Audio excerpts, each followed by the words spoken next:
Let's have a look at what this session's about. It's all about this thing, all these little blocks here called a QR code. And this was introduced in version 2.5. So what do I have here? I've got version 2.55. So at version 2.5, QR codes were attached to it.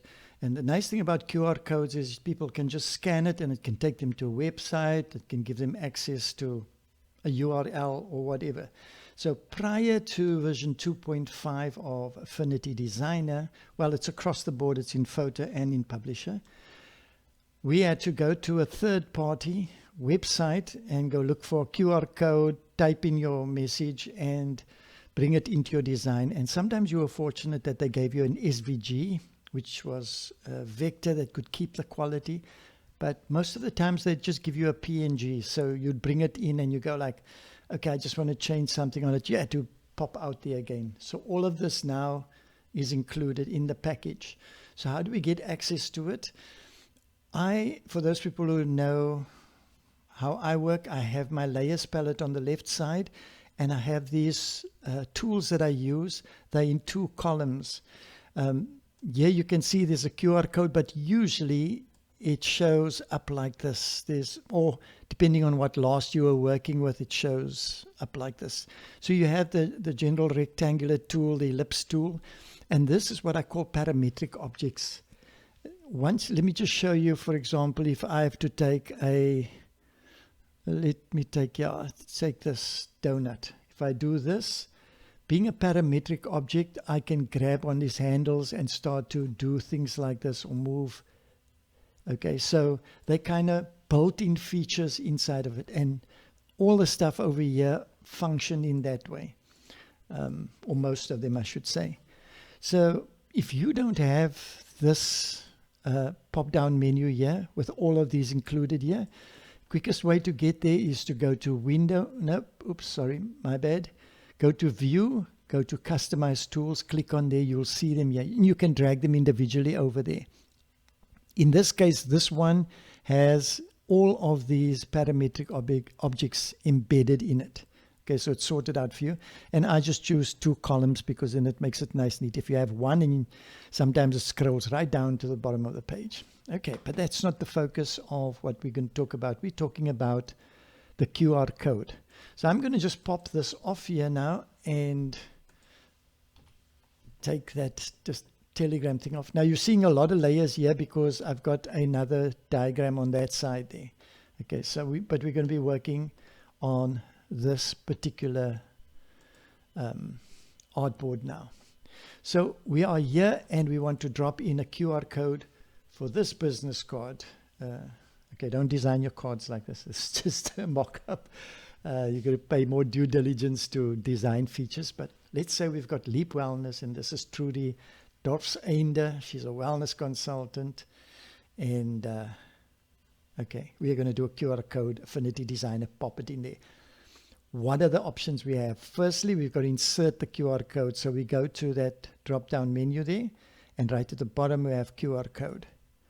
Okay, as I mentioned, you could make the QR code, if you use it a lot, just be on its own here. So now I'm going to left mouse button down, I'm going to create there. So we've got a QR code, but what does this QR code do? Before I even get to talk about that, let me just highlight that my one appears blue because I've been fiddling with it already, so it defaults to the last setting. But often you find that when you're starting for the very first time, it's going to come through as transparent. Now, it uses these colors here as per normal for any vector work inside Affinity, but I'm going to drop the transparency in. So it usually comes out like this, and if you click off it, you see nothing. So it can become a bit distressful once you bring it here, you click off and you go, where is this? So you can go in the layers and click on there. But one of the things that I find helps a bit, you just go and maybe just make, depending on how big the design is, I'm going to just make it 1 point width. Okay, that is a bit thick, so I'm maybe going to go for, say, 0.3. And the reason for that is if I click off that, at least I can still see what I'm busy working with. Okay, so that you don't find the thing gets lost every time. So I'm going to fill this with a specific color. So I'm going to go to color, And the same works here. Now, again, my preferences, I work with this wheel, but if you want to work with more specifics, you can go to the 3 lines there and you can get sliders or boxes. And a slider pretty much looks like that. A friend of mine likes using the sliders. I prefer using the wheel because I can manipulate it a bit better. So now I'm going to set the fill to whichever color we have here. So it's that color. And when I have a fill in, I'm just going to go right back to the outline and just make that transparent because I don't need that as a guide anymore because I've got a color in. Lovely thing is if you've got a corporate color that you're working with, you can set that particular color with the codes that you are using so you can make the QR code function well for you. Okay, so that's your QR code. Now, the one question that I was having, I did a video previously that if you're doing a design and you size it, the actual lines and all that might go a bit wonky. So what I did was I sized this thing very tiny and zoomed in, and it still retained its proportionality. With some designs, if you're busy with vector work and you size it small, and you find out that the line sizes don't collapse with it. And that's mainly because with stroke, you have scale with the object not checked. Okay, so I was just checking whether the QR code falls in that line, that if you size it, that it might have the thick lines, etc., and distort. But it works well whether it's small or big. So that's actually a great feature in there. So we're going to go, let's that be our color. Let's go for a blue one, keep it in. Now the settings. Like any of the other features, if you click on a particular item, you see the menu bar on top there will change. If I click on a photo, the menu bar changes on top there. Same way when I click on a QR code, the menu bar will change relative to that. Okay, if you go to the left, that is the full color which we have, which we introducing at this wheel, or you could do it right here if you're clicking and put it in there.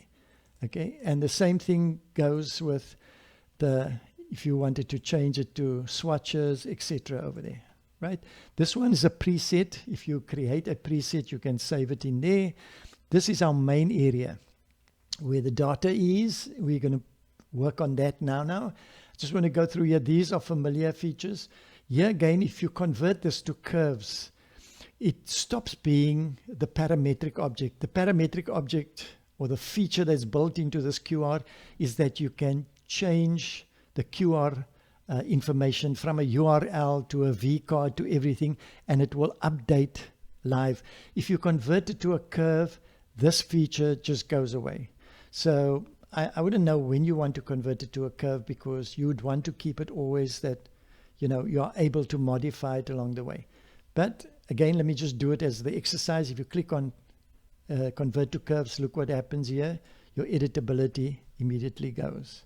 But then you can fiddle around with each of these, but you're probably going to distort what the QR code's all about. So I'm going to go Control Z, just bring it back. Now, here we go. Here's the exciting part. Okay, so I've put this, and it's just defaulted to what I was last working with. As text, I'm putting a URL in there. Now, there is a feature here that you can get a URL and put it in, but you have the flexibility of actually putting a URL in here, and it will work.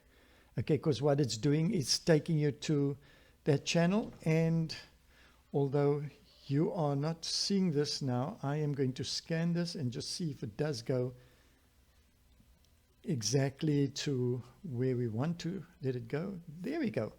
So it's pulling up. It's got youtube.com/Rory Townsend TV. There it works. Okay. Then it's got quite a few other kind of built-in presets. If you want to have somebody, send a message to WhatsApp or so forth. They've got emails. Let's just go. I'm going to filter through it. I know you can do it on your own time. It's quite self-explanatory. But if you go to URL, you see what's happening here. If I go type in the URL now, anything, just watch what happens to the QR code. I'm just typing anything.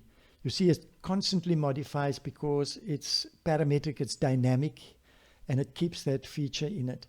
Here's a little nice target to go see whether this link is working properly. It will open it up in a browser. Okay, so we go there. Let's say we want to do an SMS. And the number is, oh, let's not do that one for now. We're going to go for Wi-Fi. I think that's a cool one, that you can put your SSID, your password in there, and the type of encryption. The person scans it maybe to get free access to Wi-Fi. They have to scan the QR code. Okay, so here's great features. This is kind of practically everything you need for making QR codes function, and it's all built into the system. Okay, so I don't see why you shouldn't be using them more often in here. It's really cool.